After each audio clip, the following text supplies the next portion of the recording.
जिल्लानि सिङाव थानाय नलबारियाव दिनै बारग' एनडिबिनि बानजायनायाव एनडिबिनि गायसनगिरि आफादगिरि रन्जन दैमारिखौ जोबथेसालिनिफ्राय थाबैनो उदां खालामनांगौनि दाबिजों मोनसे गिदिर सुबुं गौमा हाबाफारि लायो। बे गिदिर सुबुं गौमायाव रोजा रोजा रायजो राजाफोरा बाहागो लानानै बारग' एनडिबिनि गायसनगिरि आफादगिरि रन्जन दैमारिखौ जोबथेसालिनिफ्राय थाबैनो उदां खालामनांगौनि दाबिजों बायदि बायदि स्ल'गान होसिख्रावनानै ओनसोलखौ सोमोखांहोयो। बे हाबाफारियाव बारग' एनडिबिनि सोद्रोमा बि बानसावग्राया बुङो दि बिटिआर गोरोबथानि सासे मुंसाइगिरि जानानैब्लाबो दिनैसिमबो जोबथेसालिनिफ्राय उदां जायाखै। खावनाया मानो जायो?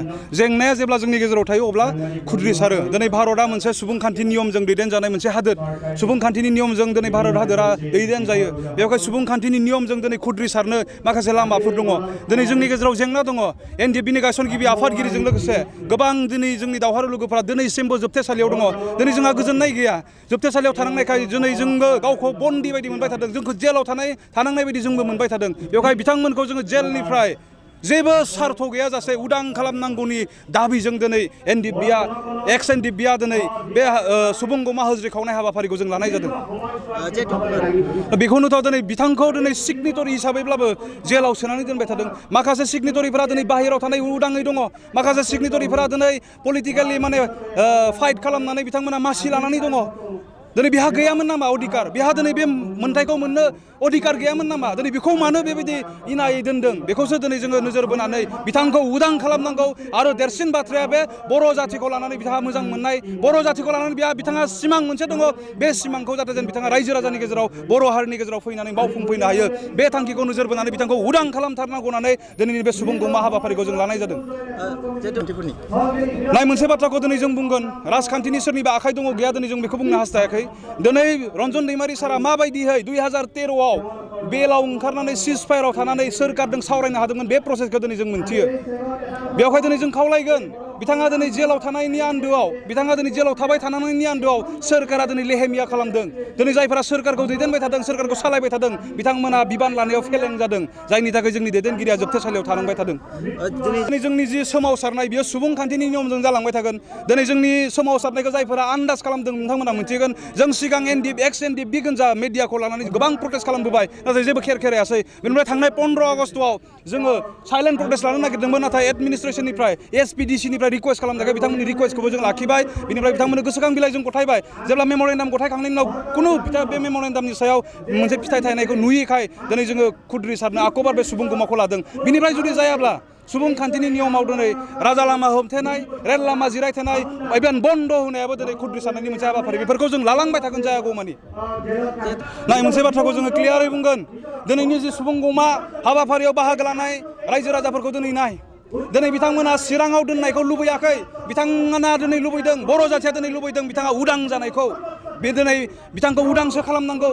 बिथांखौ बेयाव दोनलाय बैयाव दोनलाय खालामबाय थानायनिफ्राय दिनै सोरखारा गोजानाव थानांगौ। उदां खालाम। बर' जाथिया दिनै बिथांखौ उदां जानायखौ लुबैयो। नाथाय सोरखाराव थानाय माखासे दैदेनगिरिफोरा बुंबाय थादों बिथाङा कनभिक्ट जानाय, आयेनासो बेखौ खालामगोन होननानै। नाथाय जोङो मोनसे बाथ्राखौ रायजो राजाफोरनो फोरमायनो हास्थायदों आरो सोरखाराव जायफोरा दङ बिथांमोनखौ बुंनो हास्थायदों।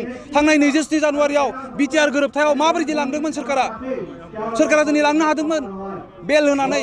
दिनै बे बेबस्थाखौ मानो खालामाखै दिनैनि तारिखाव? सोरखारनो नांगौ जानाय समाव लांबाय, बर' जाथिनो नांगौ जानाय समाव दिनै बेखौ सोनानै दोनबाय। बेलाय मा? बेवहाय दिनै जों गुरै खावलायगोन, हायो दिनै सोरखारा बरननो। बेवहाय बिथांखौ जेबो कन्डिसन गैया जासे जेलनिफ्राय बरननांगौ आरो बर' हारिनि गेजेराव लाबोनांगौ होननानै जोङो दाबि दैखांदों आरो खावलायदों।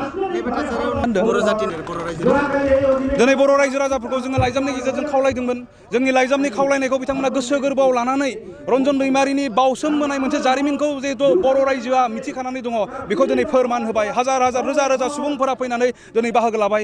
आरो आं खावलायबावगोन बर' रायजो राजाफोरखौ, दिनै बे नाब्लानिल' हमायसा नङा, एनडिबिनिल' हमायसा नङा, बेयाव बर' हारिनि हमायसा हिसाबै जाहाथे जोंनि बर' रायजो राजाफोरा लायो। बयबो बेखौ राजखान्थियारि बिथिंजों नोजोर होआलाफानो बर'नि मोनसे समयसा बेखौ सुफुंनांगौ होननानै जाहाथे जों बर' रायजो राजाफोरा लायो, बेखौनो आं बर' रायजो राजाफोरखौ खावलायो। जेराव गुबुन मुंसाइगिरिनि माखासेफोरा राजखान्थि गेलेनानै बायदि बिबान लानानै जिरायना दङ। नाथाय बिसोरबो दासिमबो गावसोरनिनो सासे लोगो एबा बिटिआर गोरोबथानि मुंसाइगिरि रन्जन दैमारिखौ जोबथेसालिनिफ्राय उदां खालामनायनि फारसे गोसो गैयै आखु दिन्थिदों होननानै बिथाङा बुङो। एनडिबिनि गायसनगिरि आफादगिरि रन्जन दैमारिखौ रायजो आरो बिटिआर सरकारा जोबथेसालिनिफ्राय थाबैनो उदां खालामनायनि राहा लायाब्ला गोख्रों सोमावसारनाय हाबाफारि लागोन होननानैबो सांग्रांथि होयो।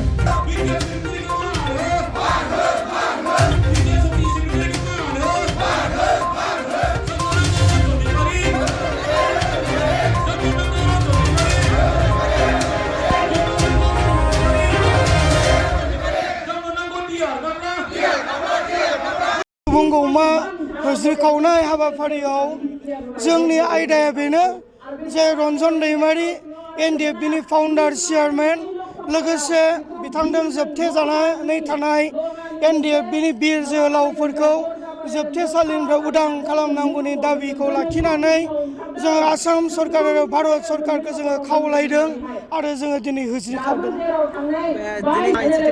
फैबाय थानाय समाव दिनैनि जोंनि होज्रिखावनायखौ आसाम आरो भारत सरकारा मान होआब्ला आरो बिटिसि सरकारा जुदि सन्मान जनायाब्ला जोंनि दाबिखौ मानिनानै लायाब्ला फैबाय थानाय समाव जोंनि बिटिसिखौ अराय समनि थाखाय जोङो बन्द गुखुना खालामनो गोनां जागोन।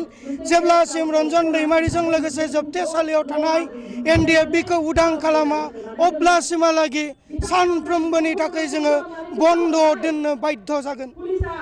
बुहुमाव बेबायदि जारिमिन गैया। शान्ति सुक्ति खालामखांनायनि उनाव सासे सागोनगिरिया गुवार जोबथेसालियाव जोबथेफिनजानायनि पृथिबियाव बेबायदि जारिमिन गैया। नाथाय बे जारिमिना दिनै बर'नि गेजेरावसो सोरजि जादों। बेयो मानि थाखाय सोरजि जादों? सोरनिबा राजखान्थियारि गाज्रिनि थाखाय नामा? सोरबाया हरजन्त्र गेलेदों नामा? दिनै जोङो गिखांनाय फैदों। बर'फोरजों गोजोन गोरोबथा खालामफ्लानानै बर' हारिखौ फोजोबस्रांनो नागिरदों नामा? जोङो सानखांदों। बर'नि हा हुखौ सेनानै लाफिननो नागिरदों नामा? जोङो सानफिननो गोनां बाध्य जादों। बिनि थाखाय जोङो खावलायदों बिटिआर सुक्तिनि साफ्रोम सागोनगिरि नोंथांमोननिसिमबो जोङो जोंनि गोसो गोरबोनिफ्राय गुरैयै खावलायदों जे नोंथांमोना बुं जे बिटिआर सुक्तिनि सागोनगिरि रन्जन दैमारिखौ जेलनिफ्राय उदां खालामाब्ला जों बिटिआर सुक्तिखौ बातिल खालामगोन होननानै नोंथांमोना आसाम सरकार आरो भारत सरकारखौ बुं।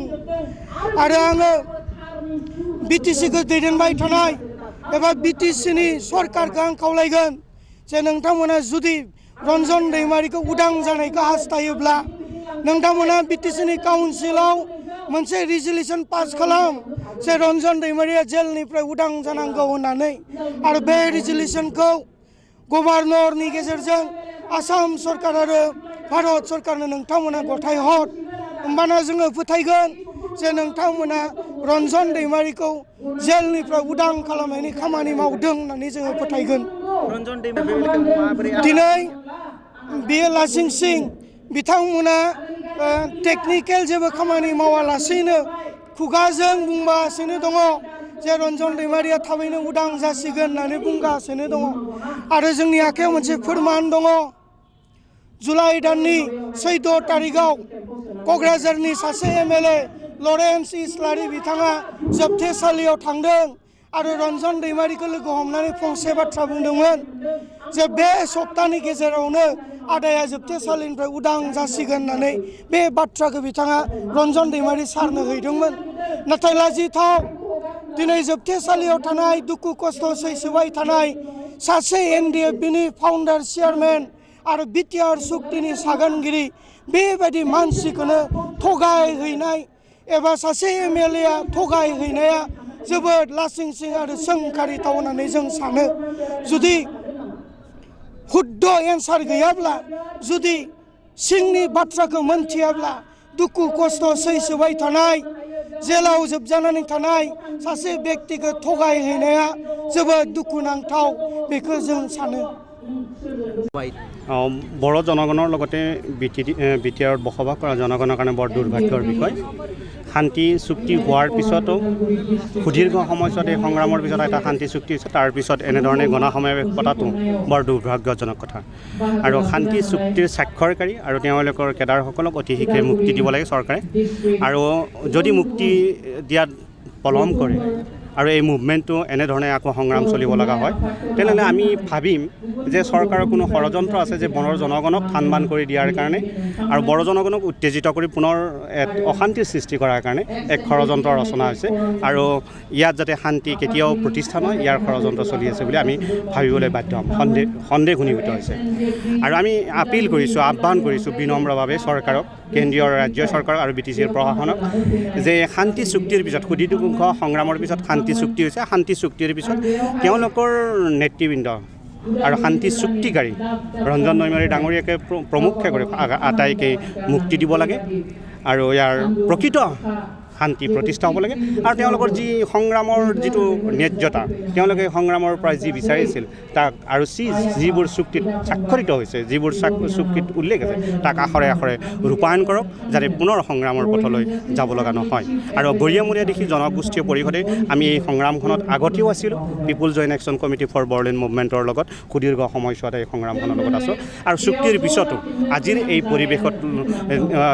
পৰিৱেশত উপস্থিত হৈ আমি বৰ দুখ অনুভৱ কৰিছোঁ, লজ্জা অনুভৱ কৰিছোঁ।